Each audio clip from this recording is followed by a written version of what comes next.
I'm Laurel Touby with Mediabistro.com, and we're here on Media Beat today with Linda Sawyer, who is the CEO of Deutsch Inc. North America. We're going to talk about Linda's career today. So first, I'd like you to tell us briefly, Linda, how did you get into this crazy business? Where did you start your career, and how did you get in? Well, I actually had an unusual upbringing in that my dad had his own package design firm, and he specialized in cosmetics and fragrances. And so I really grew up reading marketing briefs. So I knew that I wanted to go into marketing, and I really didn't know anything about advertising. I mean, my sort of purview into advertising was bewitched, so I didn't think it was quite for me. And then I did actually meet with some people. When I told them what I wanted to do, they said, you know, advertising very much is this great blend of marketing, but also you get exposed to the creative product, and I love the idea. And so 27 years later, here I am. Did you ever imagine in the beginning when you were first starting out, what was your first job, first of all? I was an assistant account executive on the Ponderosa Steakhouse account at Avery Ginsburg. And it was their biggest account, so it was sort of like thrown into the fire, and I always called it like the front line, right, the steaks and the fire and everything. You weren't a vegetarian, were you? No. Oh, good, okay. So you were on Ponderosa. When you first started out, did you ever imagine or envision yourself running how many people work at Deutsch now? About 1,000.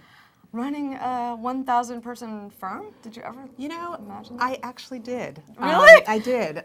You're ruining all my questions. Sorry. When it's funny, when I used to go with my dad to see his biggest clients, I would sit in the reception area, and because it was tended to be mostly beauty companies, most of his clients, and these were the top people, were women. So they would come out, and in my mind, that was perfectly normal. And so I said, I'm going to be one of those and have that corner office one day. And I kind of, from the very beginning, I felt that I got signals that, you know, they treated me a little bit differently than my level. Very cool. Yeah.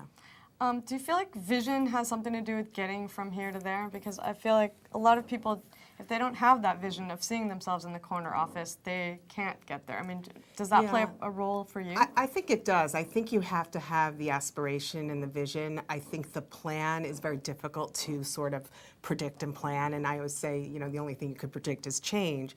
So you have to be sort of flexible and nimble, but I think at the same time, if you have your, sights set on something like that, it definitely, kind of gets you on that path.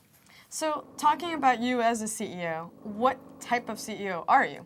There are certain types that are, certain types who are external CEOs, and then there are very internal CEOs. I mean, where do you stand on the whole CEO type? I sort of use the analogy of a coach of an all-star football team. I mean, I was an all-star player, so I know how to play the game really well. But I feel that I actually bring so much more to the table by being a little bit more removed, so I can be objective, and I think I can help make everyone be their best, and that's my job. And that's, I sort of think of myself as an executive psychologist in a lot of ways. An executive psychologist, I like that.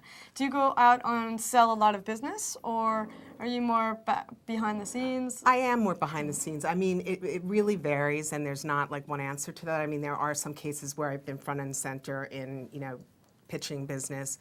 But for the most part, I am the one that's sort of behind the scenes, guiding and coaching, and most of all, also making sure the infrastructure, the resources, everything's there so our people can focus on our clients and doing their job, and I worry about everything else. What one tool, if you had to identify, if there was something you couldn't lose, whether it's a platform or a technology, what one tool could you not live without? Today? Yeah. Oh, my BlackBerry. I mean, I BlackBerry girl here. Yeah, Okay. I'm very addicted, and it's a blessing and a curse at the same time. It's just, but you just have that kind of feeling that you're always connected. And in fact, I was on vacation a few weeks ago. My BlackBerry broke, and it was a tough one. All right, thank you. We are here with Media Beat, and next up, we're going to talk to Linda Sawyer about the industry.